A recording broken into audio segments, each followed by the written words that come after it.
Hello, my name's Craig Barton and welcome to this workshop or online CPD session entitled Maths Many Misconceptions, Factors, Multiples and Primes. And I'm delighted to be delivering this on behalf of LUMEN, an organisation I have a lot of time for. So what are we going to be looking at today? Well, it turns out there's flipping loads we could talk about in terms of factors, multiples and primes. And because Colin Foster has told me I've only got a little bit of time, normally I bang on for hours and hours and hours, I'm just going to pick out one or two key things, key areas of factors and multiples and primes to look at. I should say before we start, apologies for the state of my hair. This is lockdown 3 hairstyle. I mistimed my haircut.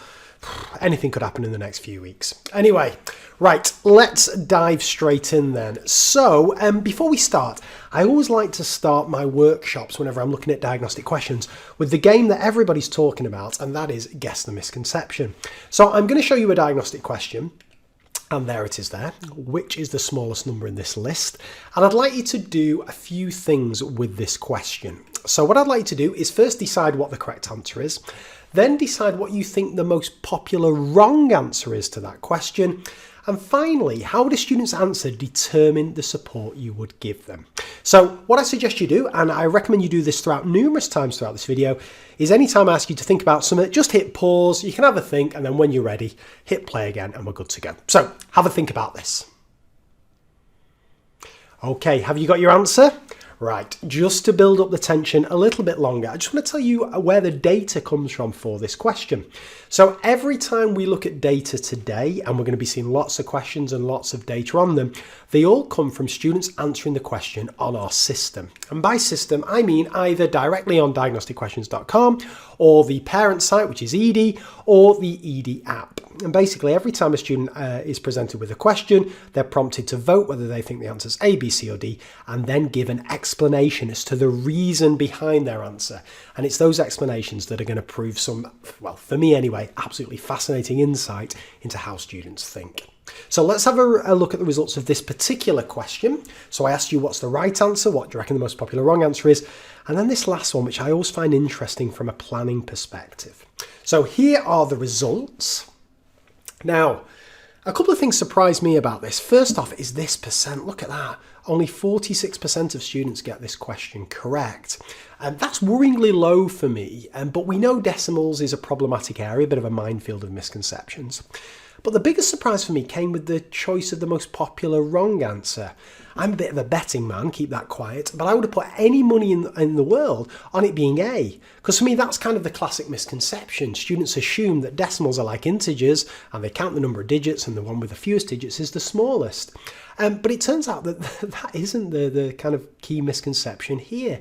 It's C. So why C? Why would students think that's the smaller number? Well, let's have a read of an explanation from a student that I picked off the site. Have a read of that. So it seems to be what's happening here is that students assume decimals are small numbers. And the more decimal places you get, the smaller number that you have. And if you contrast that with the kind of more common misconception, or what I would assume the more common misconception is A, and that's the one where students kind of muddle up decimals and integers and thinking 0.83 is like 83, which is smaller than 803, and so on and so forth. Now, the reason I'm showing you this, you might be thinking, well, this isn't anything to do with factors, multiples and primes. This is to kind of set the scene for why I think diagnostic questions are important, because what I need to know is not just that some of my students can get this question right and some of them can get it wrong. If I know the reasons that they are getting it wrong, it puts me in a much stronger position to be able to help and support them. If I just go off my instincts and assume that the reason students get this question wrong is because they think fewer digits means a smaller number, that may mean that my support is different than if I know that actually there's a different misconception coming on here. In fact, it's quite the opposite. The more digits, the smaller number. So that may influence the visualization I use, the manipulatives I use, the explanation I use, and so on and so forth. For me, that's the power of a diagnostic question. It doesn't just tell me that some students know what they're doing and some students don't. The nature of their answer and their explanation gives me a unique insight and a powerful insight into exactly where they're going wrong, which puts me in a stronger position to help them.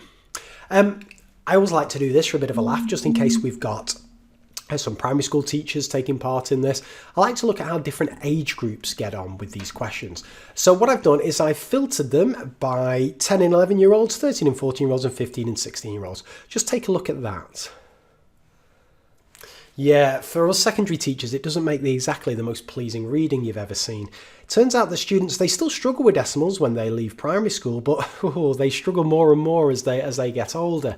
Now, is that because there's gaps in their knowledge originally? And if those gaps aren't, if students aren't supported to help fill those gaps, that the cracks just get wider and wider as more complicated concepts are built on top? I don't know, but that's a little bit worrying for me on this. Anyway, that was just to give you a bit of an insight into a diagnostic question and the kind of analysis that you can do from it. And believe me, you're going to be seeing plenty of diagnostic questions throughout this CPD session. So you might want to pause the video at this point and just have a little reflect on that. Are you surprised by the results? And are there any immediate implications for your teaching? Right, welcome back. So before we dive into factors, multiples and primes, just three things before we start. The first is, I've been running this thing on Twitter called DQ a Day, where every day during this, well, I guess it's the third lockdown now, I find on diagnostic questions a problematic question, and I build it together in a bit of a slide. So the one that we've just been looking at for Guess the Misconception is one that I did for DQ a Day. So you can see what I do there. I find the problematic question, that goes on the slide. Then I set my students 3 challenges. Can you answer the question correctly? Can you explain what mistake each of these students have made? We'll come to that in a sec. And how would you convince each student that their answer is not right? And what I've done is I've chosen 2 real-life explanations from the 2 most popular choices of wrong answer, as we saw before, that's A and C. And I've bundled it together as a bit of a package for students to think about. So there's 3 levels of challenge. Can you get it right? Can you explain where these students are getting it wrong? And then the hardest of them all, how would you convince each of these students that their answer's not right? So I do loads of these on a whole host of different topics. At the time of recording this, I've done about 25 of them. They're all available through my Twitter page, which I'll show you in a second. And they cover all the different key stages and loads of different areas of mathematics. I try to vary it as much as possible with that. I also always provide the percentages just so you might want to use those with your students as you go through. So if you're interested in accessing those, it's all completely free. You don't have to follow me on Twitter. Just go to my Twitter handle, just Google Mr. Barton Maths Twitter, or it's at Mr. Barton Maths. And you'll see if you scroll through my profile, DQ a Day, or you can just search for the hashtag DQ a Day. So that's the first thing I just wanted to say. The second is, throughout this session, you might be thinking, oh, I'd love to get my hands on some of that data or some of those explanations. Well, fear not. It's not as if I have any special privileges or anything. Anybody can pull out these percentages and student explanations from diagnostic questions. All you need to do is to have registered on diagnostic questions. But what I've done is I've built a free course on my course platform, craigbarton.podia.com, called 7 Ways the Ultimate Scheme of Work Could Change Your Life. And that takes you through step by step how to do all the things that I'm going to be doing today in terms of data and explanations, plus a load of extra stuff. So feel free to check that out, craigbarton.podia.com. And the final thing, and then I promise we'll start talking factors, multiples and primes, is I just wanted to reflect briefly on how teachers have been using diagnostic questions during school closures, because fingers crossed, by the time you're watching this, we'll be getting closer to the point where schools are opening. But who knows what's going to happen again in the future. And also, I think some of these could transfer quite nicely into the classroom. So when we're in the normal classroom face-to-face, teachers often use polls with kids. Students vote A, B, C or D, hold up their choice of answer. But when teachers have been doing this online, they've been using the polling function either on Zoom or Teams or Google Classroom or whatever it is. And this works really well because you bang up a diagnostic question, students can vote A, B, C or D. That poll's kept private until the teacher wants to share it. But here's the beauty. What you can also say to the kids is, I'd like you to type your explanation into the chat box, but hold fire, don't press send just yet. And then you can say 3, 2, 1, everybody send it. And then you get all the explanations coming through, or you can make sure the explanations come through just to you and so on and so forth. So loads of teachers have been playing around with this and making it work really well. So big fan of using polls, both in the classroom, A, B, C, D, or remote teaching works well. Second way is mini whiteboards. Now everybody loves a mini whiteboard. They're ideal for diagnostic questions in the classroom because the kids can do their working out and then put their choice and then they hold them up and so on. But remotely, it works brilliant as well. So everybody's chatting about good old whiteboard.fi. It's the trendy piece of software that has popped up during this most recent lockdown. Loads of stuff you can do on the free version of it. A few limitations, but loads of stuff you can do. So here you've got an example of Beth who's been using it, grabbed a diagnostic question from the site, That gets beamed to every student's mini whiteboard. Beth can oversee all the whiteboards to see what's happening and then can intervene accordingly. So mini whiteboards can work really well.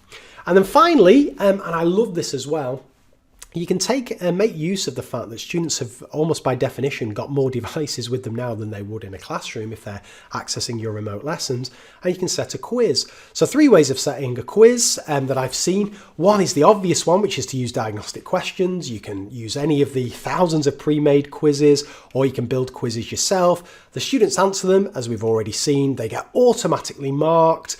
You get a lovely little question level analysis, but also you get all your students' explanations that they've given beautifully presented. So if you're looking to get set up on that, it's all completely free, always will be. Easiest thing to do is to go to help.ed.co.uk where you'll see all the guides to get set up. Or if you want your kids uploading to the system or any further support, if you just email hello@ed.co.uk, you'll be good to go there. But there's other ways. There are other ways. I love this. Loads of schools are either using Google Classroom or Microsoft Teams as their kind of infrastructure. So you can use the forms, either Google Forms or Microsoft Forms, to build quizzes so quickly. So you grab a question off Diagnostic Questions, save it as an image, paste it into just a blank forms template, select multiple choice question, create a blank text box for the students to explain their answer. I love a confidence score measure in there as well. And you're good to go. You've got a self-marking quiz that can just be beamed out to all your students. And if you're using Google Classroom and you do forms, or if you're using Teams and use Microsoft Forms, the students don't need to log in or anything like that. It's all within the same infrastructure. So I'm a big fan of that. And finally, this is the new one. This has snuck up on me, you know. I've only ever used Desmos for drawing beautiful straight line graphs or parabolas and so on and so forth. But the Desmos Activity Builder, it's award-winning stuff and it's all completely free. So you can knock up a quiz, same way as you would in Forms, bang in the image. Students have a choice between A, B, C or D. When they click on it, it prompts them to give an explanation. I put a confidence score in there as well. But here's the beauty of doing this on Desmos. You can then oversee what your class is doing. You can dive in to read any of their specific answers, just like you would do as if you were wandering around the classroom. The infrastructure of it's absolutely brilliant. Students don't need a login as well. You can just send them a code and it's good to go. So if you haven't played around with Desmos Activity Builder, I'd really recommend giving it a go, particularly for building quizzes and seeing how kids are working remotely. So there's 3 quick things before we start that I just wanted to give you an opportunity to reflect upon. A DQ a day via Twitter, my free course to access all the data, and just a couple of ideas for how teachers are using DQ. Maybe just pause the video at this point, just reflect on those or any of those useful to you, and then we'll crack on with some factors, multiples and primes. Okay, right, here we go, the time has arrived. So before we start looking at areas that students struggle with and potential resources for it, what I thought we'd do first is just have a bit of a recap about students' history with factors, multiples and primes. Now, as a naive secondary teacher, this is something for many years I neglected. Students' experience of mathematics from early years right through to the end of year 6. I almost assumed that students came to year 7 as a bit of a blank canvas and I was ready to impart all my wisdom on them and so on and so forth, but that's not the case. Students have done some incredibly sophisticated maths before then, and if we teach students without an awareness of that, it can be really problematic. So we're going to do a little game. I've gone into the good old national curriculum, programs of study, and I've picked out some statements that are related to factors, multiples and primes, and your challenge is to decide which year these are from in the programs of study.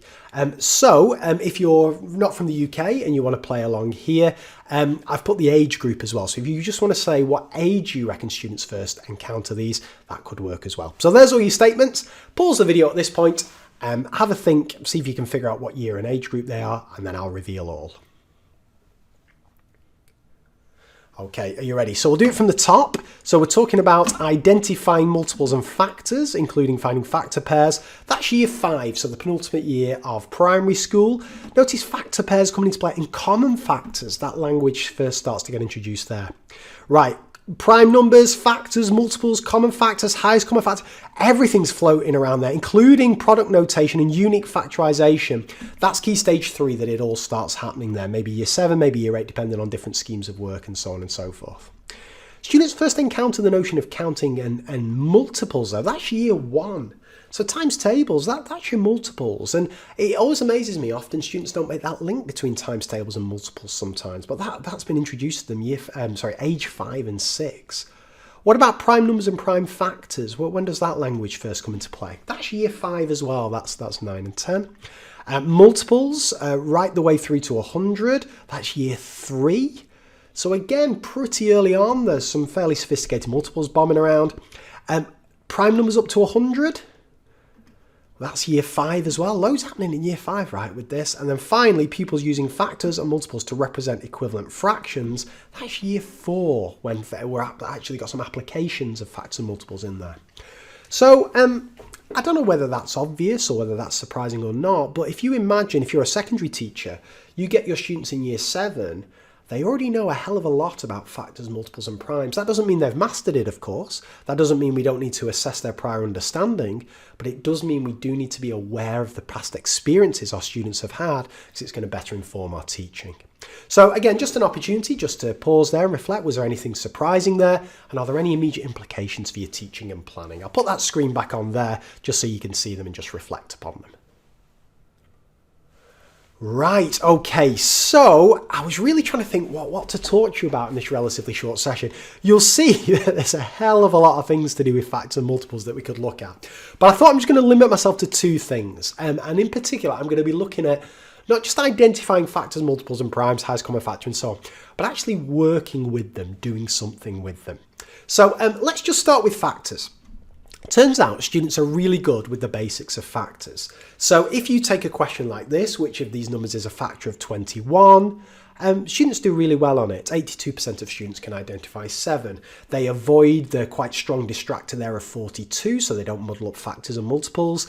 They also avoid the slightly interesting option of 2.1. The reason I think that's interesting is because it really calls into question most definitions of factors that you hear. If a definition of a factor given to a child is something like a number that divides into another a whole number of times, 2.1 is a bit problematic because that then fits that definition of factor. But anyway, let's swiftly move on from that one. Students are pretty good at identifying factors.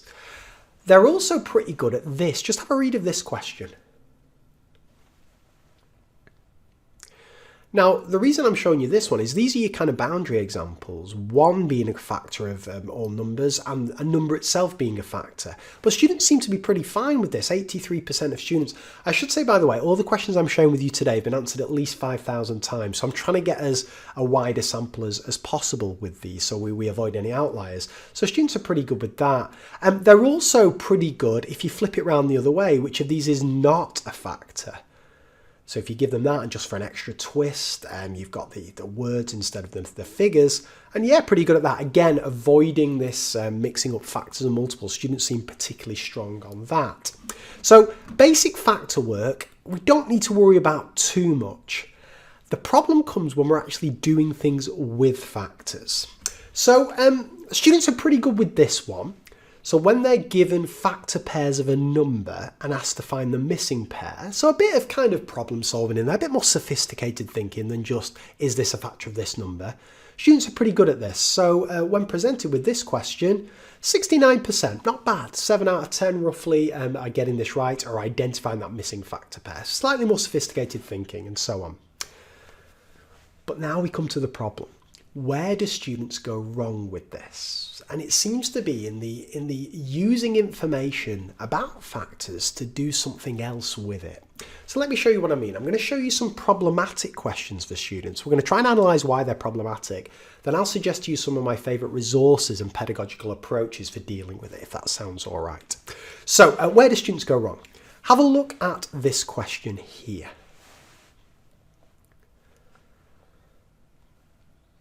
So what I'd like you to do with these problematic questions is similar to what we did with Guess the Misconception earlier on. Can you predict where students are going to go wrong here? What do you reckon the most popular choice of wrong answer is for this question? Are you ready? Here we go. So only 58% of students get this question right. C takes it. So it's interesting for me this. We saw before that students are pretty good at not muddling up factors and multiples, But whenever they're given a factor and asked to say what extra information can they get from that, then we hit these kind of problems. So 26% going for C. Why do they go for C? Here are a couple of explanations that I've picked off from the site, and also the given author explanation of what misconception they believe they were revealing with this choice. Have a quick read of these.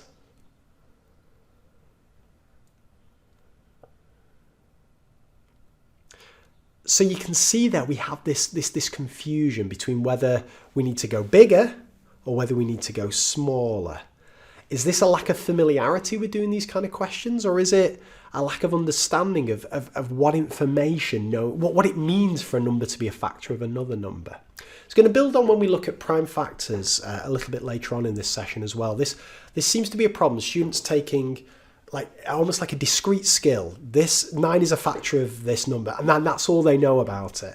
Not thinking, what extra does that tell us? What do we know about 9 that can then tell us a bit more information? This is an interesting one as well. Have a read of this one.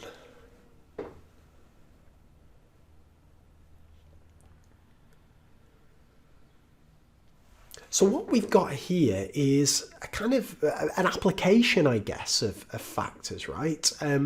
It's another way of saying, is 6 a factor of 12 and is 8 a factor of 12 without explicitly saying that.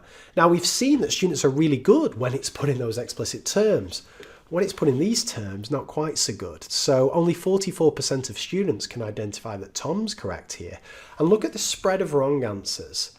That often suggests to me that a lot of guesswork's going on, that actually students don't have a clue what's going on with this. And indeed, if we read some of their explanations for D, who chose neither's correct, you'll see, just have a read of this.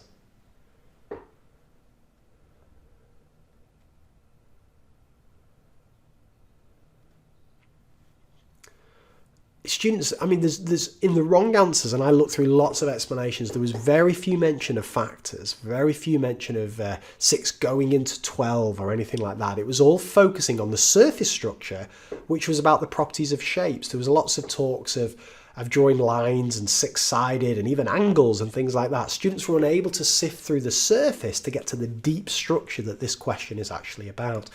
Here are some students who went for C, that both Tom and Katie are correct.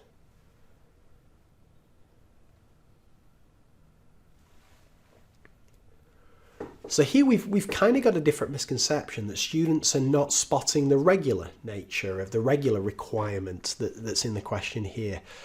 Is that carelessness in terms of reading? Is it cognitive overload that students are so focused on thinking about the numbers and stuff they just simply forget about that bit? I don't know, but it's interesting that when we have this extra requirement on there, the percentage or the proportion of students who get these questions right really, really does plummet. So I'm going to suggest to you a few of my favourite resources and approaches for dealing with this, but I just want to give you an opportunity again just to pause and reflect. Does any of that surprise you? How do you think your students would cope with those couple of questions? Any implications for your teaching? Do you ask those kind of questions to your students? Have a little think, and then I'll be back with a few ideas myself. All right, so what can we do about it? So this is what I'm going to do, and none of this is meant as advice or anything like that. It's just my response when I see problematic questions like that, questions that are answered a relatively low proportion of times correctly. I just think, what would I do about it? What can I do about it? How can I improve my teaching, and so on? So here are a few suggestions. So the first is, honestly, I give this lady a reward. Probably my favourite resource creator of the last few years, Miss Constantine. If you're not following her on Twitter, just stop watching me now and get following her, because it's award-winning stuff and a wonderful website as well, mathshko.com, where all the resources from Twitter are posted. And it's just lovely stuff. So just take a look at this resource.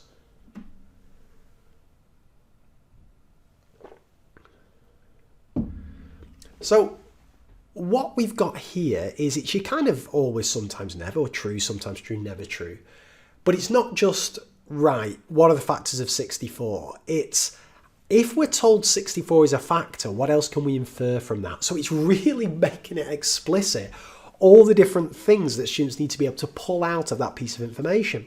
And there's 8 things there, and I'll tell you what, they take a little bit of thinking about some of this. They're beautifully chosen. So you get your classics, like I like that, your number must be even. I mean, that gets the students thinking as well. Always true, sometimes true, or never true. I really like this as well, your number is a square number. And then 16's also a factor. Then you've got multiples in there.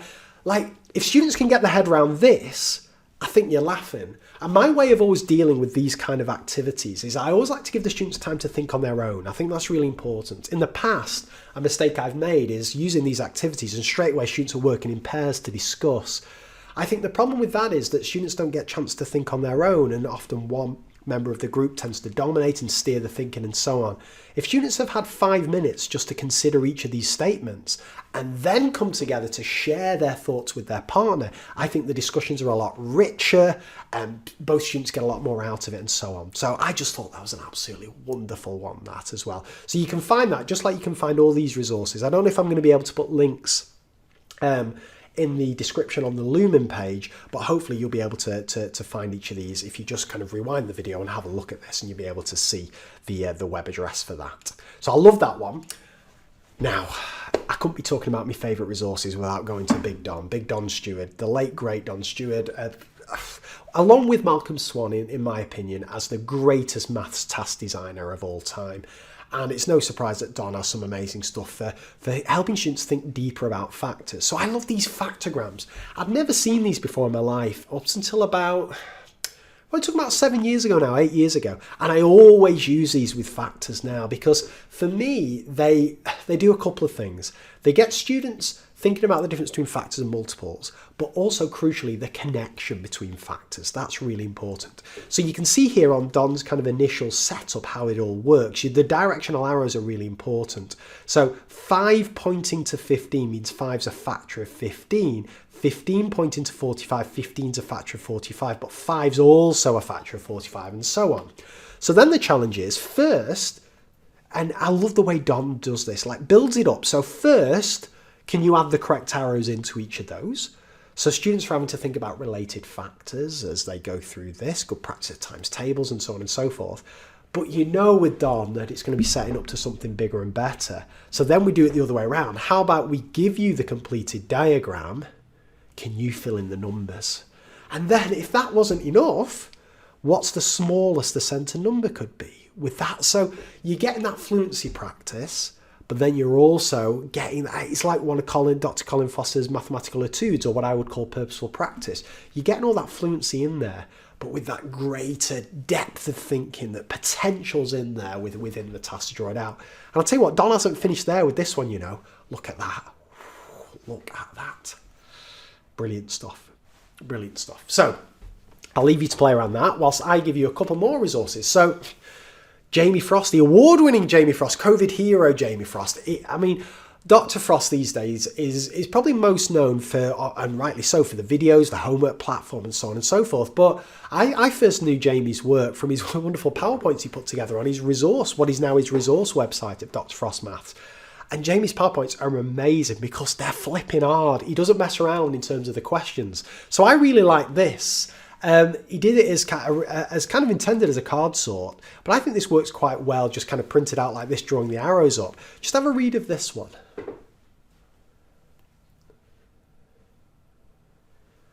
So what we've got here, we're still talking factors, we're still talking what you can infer if you know something's a factor, but now we're introducing a bit of algebra into it. And again, it's your classic interleaving, it's your classic almost generalization. But the mistake I've made for many years is teaching algebra as a discrete thing, whereas here let's weave it into factors, let's weave it into multiples, divisibility and so on. Again, it's flipping hard this, and Jamie obviously has beautifully animated it. What's nice as well, as Jamie says there, some cards may not be used and some may match the multiple greens. Amazing discussions that could be had using this. So I thought that was really, really nice. So I'm going to pause and just shut up there. Were any of those resources new to you? Did you like any of those? Are you excited about using any of those resources? And then what I'll do is I'm going to pick out another area of factors, multiples and primes, and we'll do a similar thing. Okay, right. So we've touched on factors. What I want to do now is have a little think about prime factors, building on from that. And in particular, working with prime factors. So if we first start with what students do well again. So when we're talking prime factor decomposition, students are really good at this, really good with factor trees. So if you see that, this is the first row of a factor tree. What number should replace the question mark? No problems whatsoever. 84% of students get that it's 16. They avoid the trap thinking it's addition. They avoid dividing, all that kind of stuff. They're pretty good at that. And in general, my experience has been, if once students know that when the question says express a number as a product of its prime factors, they essentially need to do a factor tree, that level of thought is pretty straightforward for students. As long as they're fairly fluent and competent when it comes to times tables, there's no problem whatsoever. Also, again, so similar thing, there's no mention of a factor tree here, but as long as that triggers that thought in students' minds, right, 40 is a product of prime factors. Students don't fall into too many traps here. When you get the results for this one, they avoid kind of stopping at the first row, 4 multiplied by 10. 68% of students, not the highest, but not too bad, can express 40 as a product of its prime factors. So in terms of those straightforward, going from a number to its product of prime factors, students are pretty good. But again, the problem comes, just like with factors, when students are asked to do something with that product of prime factors. So let me show you what I mean. So first, here's an example of students that students are pretty good at, which is working backwards. And this is something I've not done enough, I think, with my students. So given the answer, what was the number? Again, it's fairly straightforward stuff, but I'm not sure I've asked that way around that many times in my teaching career. But students can figure that out for themselves. They don't need that much experience to get those kind of questions correct. Where they do go wrong, though, is when they're asked to do something with it. So same deal again. I'm going to show you a few examples of problematic questions, and each time I'm going to ask you to think, what do you reckon the most popular wrong answer is? So let's start with this one. Tom and Katie are back and they're arguing. Just have a think of this one.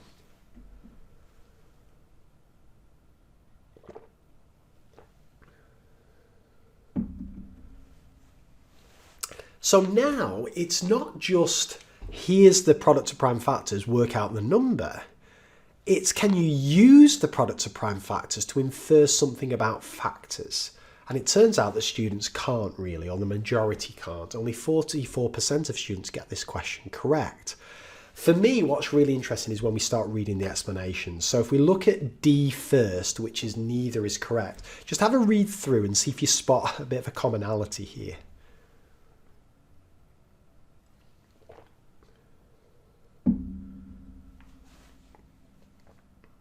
So what seems to be happening, you'll see this again in some of the other answers, is a very common approach is to try and work out what that number is. And again, that was fine for when the numbers are nice and small, but it's just completely impractical. I think I counted about 13 different answers for what that number could be. And again, I wrote this question, I purposely made it so that that wasn't the way to go about doing it.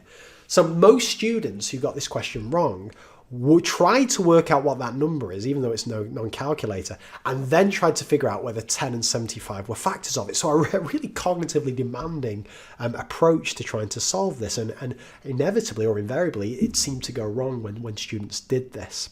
You got some students who tried to do a bit of reasoning here, figure out what 3 to the power of 4 is, 5 to the power of 2 is, but notice they're then looking to see if 3 to the power 4 has got a factor of 10 or 5 to the power 2 is a factor of 10. It's not combining them in any different way. It's very much seeing this as segregated, kind of 3 separate parts of the number, if that makes sense. If we take a look at students who went for A, so essentially got this question completely wrong because they've got Tom right and Katie wrong as opposed to Katie right and Tom wrong. Again, you'll notice there, I'll shut up, just have a quick read of those explanations.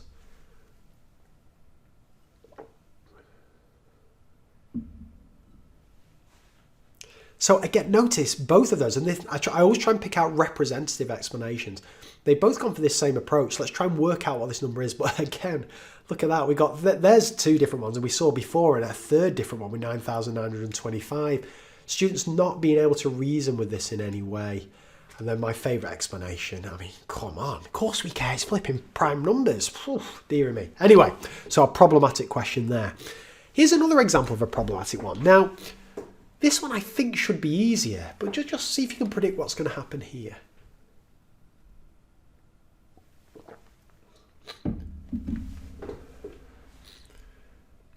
So can you if you know this, can you work out that? If you're told what this is, can you figure out what that is? Well, 45% of students can, but notice 32% are going for B. Now, what's interesting about this is B is mathematically correct in the sense that that does equal 4,200, of course, but we've ignored the product of prime factors.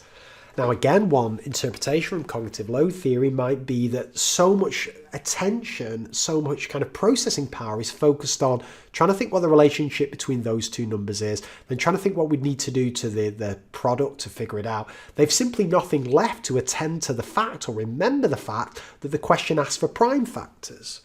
So maybe that's one explanation. Maybe it's just a careless mistake. I don't know. But one thing I'm certain about is that if you ask students, is 10 a prime number, the vast majority, certainly more than 45%, are going to know that 10 is not a prime number. But bundle it together, bundle that knowledge together in a more complex multi-step process, and all of a sudden things start to go a little bit wrong. Have a read of some of these explanations, by the way.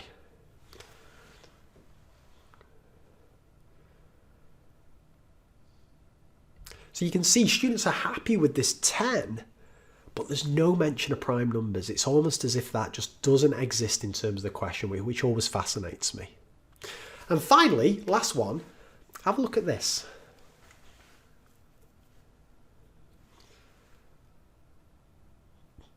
What do you think happens when students answer this question?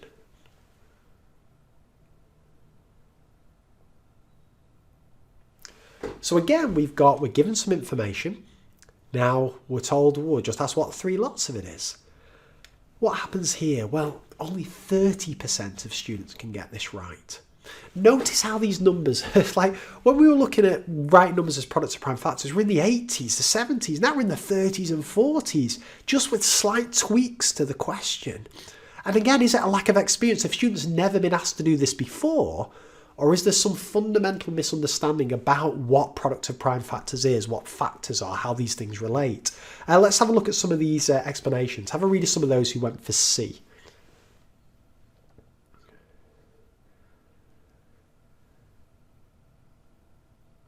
So here we've got the classic, we're just kind of clutching upon to some law that they've heard somewhere, that the base number doesn't change and we multiply just the powers by 3. So it's some muddling up laws of indices there. If we have a look at D, it's almost the opposite way round. They're remembering something about how the powers don't change, but the base numbers change. So just have a read of this.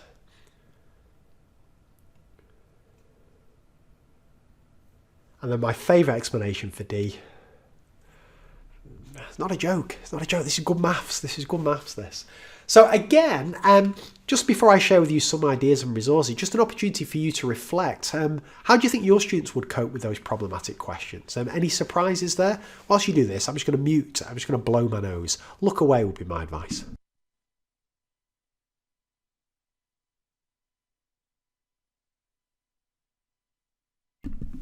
All right, nose clear, I'm back, let's crack on. So I'm guilty of this, you know. My teaching of factors, multiples and primes, certainly for about the first 12 or 13 years, was very basic. It was, right, you know what a factor is, you know what a multiple is. The big fancy thing I'm going to teach you is how to do factor trees, but then let's just move on to something more difficult. When, as we've seen here, there's so much depth of thought required to really understand it. And for me, the problem comes with students seeing them as discrete things. When we find a factor of a number, we do this. When we do a factor tree, we do this. But there's no connection between the two. Specifically, there's no link between that product of prime factors and how that relates to the factors of a number. Or how the factor, there's no connection between those two. It's very discrete in most students' minds, in my opinion. And again, I've got to hold my hand up. A lot of that's my fault with the students I've taught in the past, not making those connections, just rushing over this to get onto some more complex maths, whatever. This is the cornerstone of so many different areas of mathematics. So here's a few thoughts. I've had some of my favourite resources. So first off, I flipping love Jonathan Hall's prime factor tiles. So we're going to gamble here. We're going to go a bit fancy. I'm going to try and hop out of this PowerPoint. Here we go. And I'm just going to fire up Jonathan's prime factors. Here we go. And it's just brilliant, right? Because what you can do, it needs a bit of playing around to get used to it. But if we take something like 60, we can decompose it. And so again, nothing fancy there with that. But then we can put it back together again. So you just takes a bit of time kind of getting used to things. But what's really, really nice is, let's say we take 60 and decompose it. And then let's add another factor tile and decompose that. And then we can say to students, okay, if we add, let's say, another 5 on the end of this, what number have we got there now? So we know we had 60 on the top, and this was 60, but now we've added a 5. What number's that? Well, if we put them back together, we see we've got 60, and we see we've got 60 here. Sorry, but what we've also got now is we've got 300. So if students can see the relationship between 60 and 300 is you multiply it by 5, and then they can see how that relates to the prime factor tiles, then we can see that that multiplying by 5 is reflected by an extra 5 prime factor tiles. So we can see the relationship much stronger there. I also think, by the way, this is brilliant for the relationship between factors and prime factors. So if we take something like 300, and we can say to students, let's do the factor pairs. Well, one factor pair is 4 and 75. And where does that come from? Well, that comes from splitting those factor tiles up like that. And then what we can do is we can say, can we split them up another way? Well, yeah, we can chuck the 3 over there. What's our factor pair we've got now? So students no longer are seeing factors and prime factors as discrete things. They're seeing the definite relationship between them being linked together. I just think it's wonderful, and I'm so annoyed I'm not teaching as much as I used to do these days. I flipping love these things. I would have loved these things. And again, you can make them discrete, kind of tactile manipulatives, or they can be virtual like this. But I just think they're great for helping students see visually the links between prime factors and factors. I just think they're absolutely brilliant. Give that man a medal, Jonathan Hall. Absolutely fantastic stuff. So have a play around with those. I thought they were great. Just switch my display settings back. Perfect. Right, let's have a look. He sounds a bit cocky, this including one of mine, doesn't it? But I wrote this resource specifically to address some of the problems that I'd encountered with deficiencies in my teaching. Students being able to deduce factors from prime factors. And I think this resource works really, really well alongside Jonathan's prime factor tiles. So it's from my controversial variation theory website. It's a variationtheory.com website. It's one of the green ones. Green activities I do in a certain way. They're normally a statement that students have to decide whether it's true or false, and so on and so forth. So they look like this. I make a statement such as 2 is a factor of that. Now notice there's no 2 is a factor of 20 or 50. I'm specifically drawing students' attention to the product of prime factors and what they can infer from it. And if you've read my book, you'll know what I do with these. I present a statement. Students have to think on their own what they think it is, true or false. I then ask them to vote either with mini whiteboards or red, green, or thumbs up, thumbs down. I then reveal what the answer is without explaining why. Give them some time to reflect, possibly discuss with the person next to them if it feels like there's been a split, if it feels like it's going to be a surprising answer. And then I move on to the next example, which is always a related example. I'm always trying to hold a lot invariant and change one thing to draw students' attention to the change and the impact it has on the outcome. So 2's a factor, 3's a factor. And I always go through the same process. Make a statement, give students a chance to think, vote, show them the answer, they reflect, and then we move on. And at any point I can stop this. And normally whenever we go between an example and a non-example, it's a good point just to stop and perhaps ask some students questions as we go, but then we can continue and so on. And this builds up and builds up as we go through. Notice here, this is an important point, because all the way through this, students have been pretty good at spotting, yeah, if the number appears here, then we know it's a factor. All right, 4 doesn't appear here, so 4's not a factor. But then often when I've run this is the first surprise. Is 6 a factor? Well, no, surely not, because 6 doesn't appear here. But wait a minute. Yeah, 6 is a factor. So that for me would be a good pause point. And then say to students, just have a think. How would you explain that to somebody? Right, tell the person next to you. And then I can go into the crowd. Ishmael, what do you think? Hina, what do you think? And so on and so forth. The full set of questions, by the way, are there. They build up just in terms of no powers at first. So just kind of, can you get 30 out of that? Can you get 15 out of that? And then I've got a second slide of them where I start to use index notation, which then starts to build up to some of them, those more complicated questions that we saw students getting wrong with the diagnostics. So I'm not saying it's great or anything. I know a lot of people slag me off and they say it's a load of rubbish, but hopefully it might be useful to some of you to draw students' attention to exactly what you can pull out from this product of prime factor notation without having to actually work out the sizes of some of these pretty huge numbers. Third idea, back to good old Jamie Frost. Why not? So again, Jamie's resources are great. They look great, and they've got some flipping hard questions in there. So I love Jamie's use of the green background. So you can just click on any of these and it reveals it, which is super, super useful. He always has all the answers. But what Jamie also does is he always includes questions from the maths competitions, junior maths competition, intermediate, or even the flipping kangaroo rounds with skull and crossbones involved and all sorts. And you know you're going for depth of thought with this.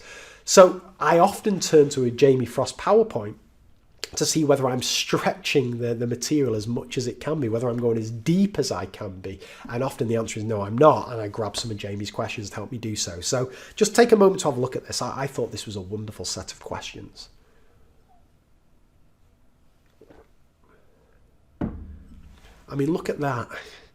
Without listing the factors, work out how many factors each of the number has. How many students could do that? Not many of mine will be able to. They'd have to work out the number, then start with the factor pairs. But imagine combining that with Jonathan Hall's visualization of the factor tiles, and now you've got the pairings there. You can start to see them, and you're just in such a stronger position because you're no longer thinking of factors as one topic and prime factors as another. They're now together helping, and each kind of self-reinforcing, helping you really get to grips with what's going on. So I'm a big fan of that. I thought that was absolutely excellent. Cocky's here again. Here's another one from me. But again, the reason I think I can justify sharing with you this is I'm learning from my past mistakes. Learning from the fact that my students were getting those diagnostic questions wrong has made me want to write resources and activities to help. So I'm quite proud of this one. I've had some tough lessons with it, let's put it that way, because students find it hard. So the idea here is to tap into those.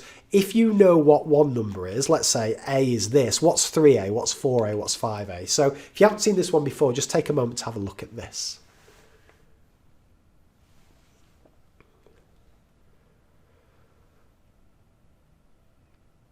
So again, it's nothing. I'm not claiming it's anything special at all. A little kind of tip. The first time I did this with a class, I just kind of gave it to them like this, and there was nearly a riot. They were like, what the hell is this? They didn't have a clue what was going on. So they need a bit of guidance, students, into getting the first few. So perhaps we do the first few together. If 2 lots of it is that, 3 lots of it is that. And of course, students need to know their index laws for this. And I think this is kind of the ultimate aim to get to this point. I think starting an example with numbers only, I think, is a nice way to do that. So instead of P's and Q's, let's have, to the power of 5, to the power of 6, and so on. So it's on more familiar territory, and we can check it with calculators if need be. But if we can build our students up to this, I think they're laughing. And it sounds a bit cocky. I've tried to be really careful when I've written this. I've tried to think of interesting things. I've tried to build in a number of surprises in there. Things like 2.5 is quite interesting when they get to that bit. The fractions, there's a few things kicking off in here. Maybe with the powers of n and all that kind of stuff, there's stuff going on. But this was my attempt to take product of prime factors to its kind of limits with this particular area of it, where it's kind of the relationship between, here's the product of prime factors, now what happens if I multiply that number by 2, what happens if I divide it by 3, and so on and so forth. So maybe that could be something that you could try with your students. So again, just an opportunity just to reflect upon that now. Were there any of those resources or tasks or anything that you found useful, anything similar to what you've used in the past? What do you make of that? Any that you're excited about using? Just an opportunity for you to pause the video there.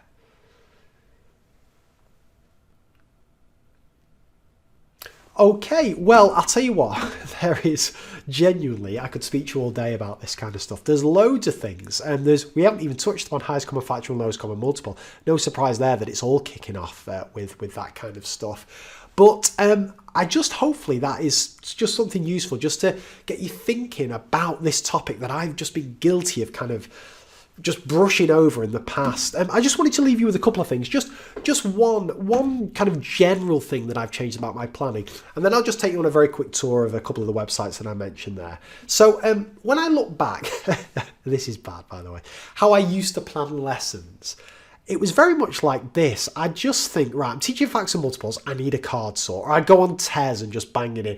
Basically, I need something bright and shiny and engaging and so on and so forth. I don't do that anymore because that was planning for engagement, planning for motivation. I want to plan for success. I want to plan for understanding. So what I'm going to do now, this is how I plan. This is my approach to planning. I don't know if this is useful at all, but this is what I've been thinking about. So I'll just shut up and just have a look at that for a second, and I'll just take you through different aspects of it.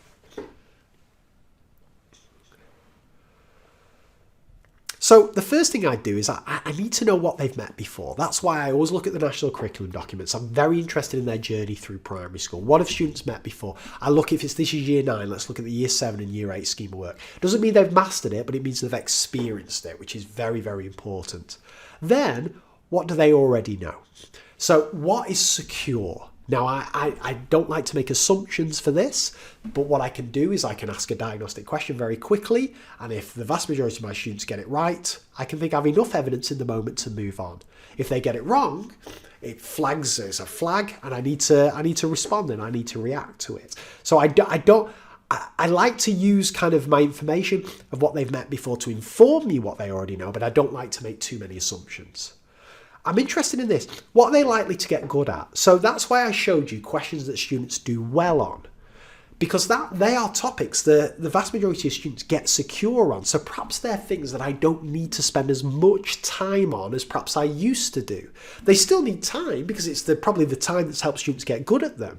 But it's important for me to know those likely success areas, because it may mean that I need to shift my attention a little bit away from them to these areas here where students are likely to struggle. And I'll show you very quickly in a moment how you can find that data on diagnostic questions to find those problematic areas. And then once I've identified where students are likely to struggle, I then ask myself, well, what am I going to do about it? What materials am I going to use? And by materials, I mean activities, I mean representations, I mean manipulatives, I mean analogies, I mean explanations, I mean borrowing from the experience of my department, I mean asking on Twitter. How am I going to help my students overcome these areas of struggle? And then once I've attempted to do that, how do I know if it's worked? Because one way is just to assume it has, and I'm a brilliant teacher. Well, that doesn't work. Another way, which is slightly better, is to, after we've used an activity, to assess students' understanding, but we may just be assessing performance there.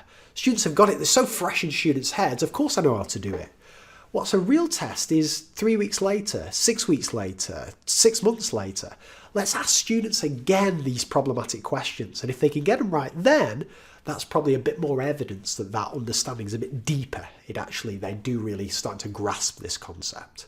So there's just one way I think about planning these days, and hopefully it's a bit of an improvement to what I used to do. Just take a moment, if you will. How does that compare to your planning process? Is that useful? Is it different to yours? Just take a moment to reflect on that before we wrap things up. Okay, so to bring things to a close, just to share with you a couple of the things that we've looked at. So one of the main websites was diagnosticquestions.com, completely free to register. My advice always to people, if you're looking to start on this, when you log in, there's far too many questions. At the time of recording this, 53,000. It's gone out of control. So instead, go to collections. And then a good place to start, if you're a primary colleague, is the White Rose Maths collection. And if you're a secondary colleague, I'd recommend going to the ED Ultimate Scheme of Work. And there you'll find, I think, 210 topics, all broken down over 3,000 questions that are all there ready to be used. And what I've tried to do, if you click into any of these, is that you can preview all the questions that are part of this quiz. If you like any of them, you can right click and save the image or copy the image. But what you can also do is you can click on Insights, and that will show you the worst answered question through to the best answered question, which can be super useful in that planning process that I shared with you before for trying to think where students are likely to struggle. So if you just go back to that, where are they likely to struggle? Well, they're likely to struggle with these problematic questions. So that can then help inform your planning. So if you're interested in more than that, that course that I flagged up at the start, so if you go to craigbarton.podia.com, and if you just scroll down past my annoying picture, you'll see all my courses here. But if you scroll down to a freebie, which is 7 ways the ultimate scheme of work can change your life, I take you through in detail how you can draw out those insights and all that kind of stuff. So don't worry if you miss that. And the other one I just wanted to share with you is my variation theory website. Again, I know it's not everybody's cup of tea. I'm just trying to kind of do my bit with this. But the reason I'm showing you this is I did a talk on product to prime factors recently, and I was sent in this using product to prime factors, which I thought was absolutely brilliant. So it was sent in by Darcy, and it's based on the resource that I shared with you, but it's kind of the thing that comes before it. It's working with numbers. So if you know that 2 multiplied by 3 is 6, what's 30 is a product of its prime factors, building up to things like if you know that 2 multiplied by 3 squared plus by 5 squared is 450, what's 4,500 as a product of prime factors, and so on and so forth. So there's a sequence of questions that I thought was excellent, which can kind of help address some of the problematic areas from that. Anyway, I'm going to get in trouble here. I've banged on far too long. Hope you found that useful. Check out some of the other wonderful videos on the LUMEN website. I'm particularly loving the ones from John Mason, from Helen Williams, from Joe Morgan. There's some cracking stuff on there as well. Check those out, and hopefully I'll see you in person sometime in the near future. Thanks so much for watching. Wish I could get a haircut. See you later, everybody. Bye for now.